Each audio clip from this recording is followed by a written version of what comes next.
James Woolcock, and this is Press Preview. This week we're joined with James Beeson, the editor of the paper, and Fiona Potigny, the news editor. To start off with, let's go with the NUS referendum. Yeah, so we led the paper this week with the news that there's going to be another another referendum at Exeter. So it's only been 18 months since the last one. I mean, we're doing a faster rate than the Scottish referendum. Yeah, indeed. So yeah, the last referendum was only in December 2014, but as a result of the sabbatical elections that have just passed, one of the candidates who didn't go on to win their position enacted what's called a manifesto idea because he got over 450 votes, and that allowed him to call for a referendum. So we're going to be having another referendum.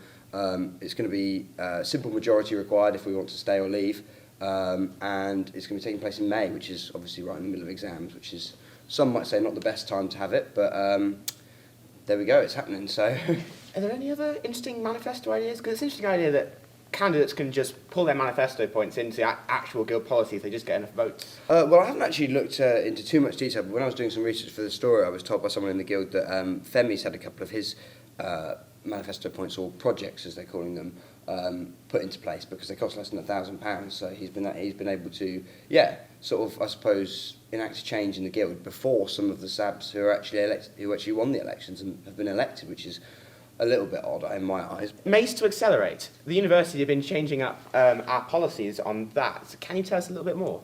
Yes, so earlier on this year, back in November 2015, a new system was introduced to replace the old module and course evaluation system, MACE, which was quite intimidating, and everyone always knew that it was coming up, and it was known as quite an institution at the university.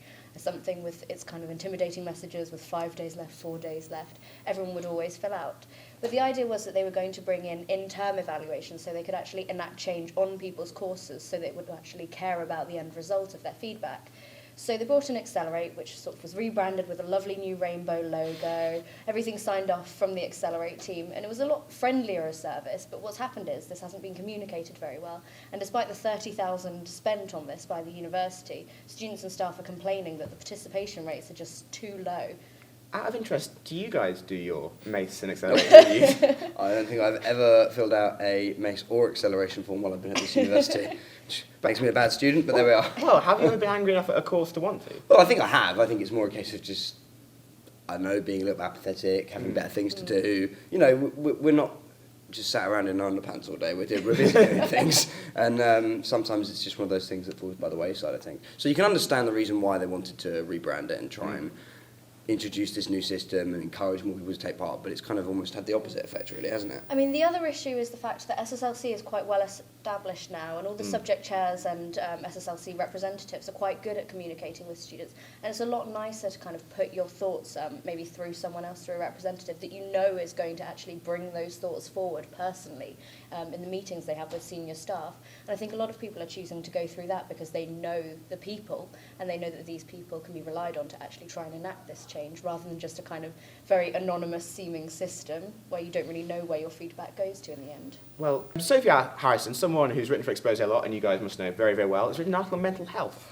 Well, it's not actually written by her, but yeah, there's a news article this week that Sarah's written about Sophie, and it's quite a sad story, actually. So Sophie was actually on our committee last term, and unfortunately she was forced to leave the university. I think it was at the end of December, due to a lack of support for mental health. So she struggled with eating disorders in the past, and she's basically hit out of the service and the care that she received at the university's wellbeing centre, saying that there was just nowhere near enough funding. The waiting times were really long, and basically she had to go home so that she could receive adequate treatment. But it sounds like Sarah's been speaking to her. She's really positive. I think she's hoping to come back and finish off her degree in September, I think, which is really great news. But obviously not too great from the part of the university. Although it's obviously that's only one incident, but it does highlight a worrying trend. And we've had some other student perspectives influeing the article as well. We've been talking a lot about how students have other things on their minds, and that brings us to our big feature in this week's paper, the 8-page drugs pull-out. The science and tech guys were really, really keen to produce a pull-out that kind of differs from the rest of the paper in terms of design and layout, and they had this idea about the drugs and alcohol thing that they wanted to investigate. Look at kind of like they've said, there's articles in there that look about the science behind it. There's articles that talk about the kind of stigma of smoking marijuana. There's an interview with Professor David Nutt, who's famously been very sort of critical of the government's policy with regards to alcohol and drugs in the past.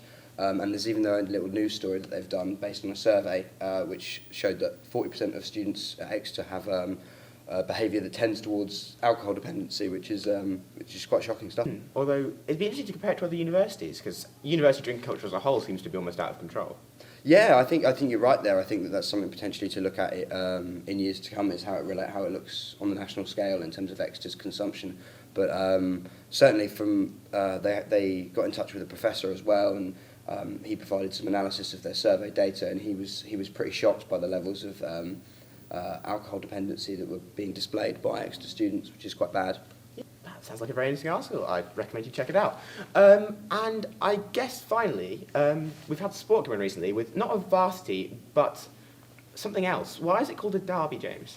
Yes, so it's been a big week for sport. There's a lot of confusion. There were two varsity games, which are the men's and women's hockey games, which they both won, and that puts them through to the Bucks semi-finals, which is fantastic. But it was also sort of the biggest day in EURFC, the rugby club's calendar, which has traditionally been known as their varsity fixture that they usually play in February time.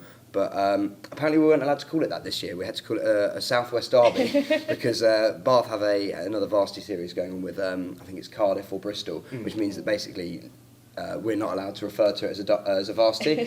So it's quite frustrating on the Twitter accounts, lots of sort of hastily typed tweets when we were live reporting on the game. Hashtag A lot of derby. confusion. But yeah, they won 46-8, I think it was, so it was a bit of a rout, which is good stuff, and really great night actually. We were down there with the team, us guys were down there, Expression were down there, and it was really good fun. So that's definitely worthy of your time to read.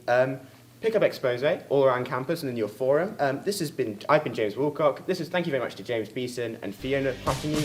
This has been Fresh Preview.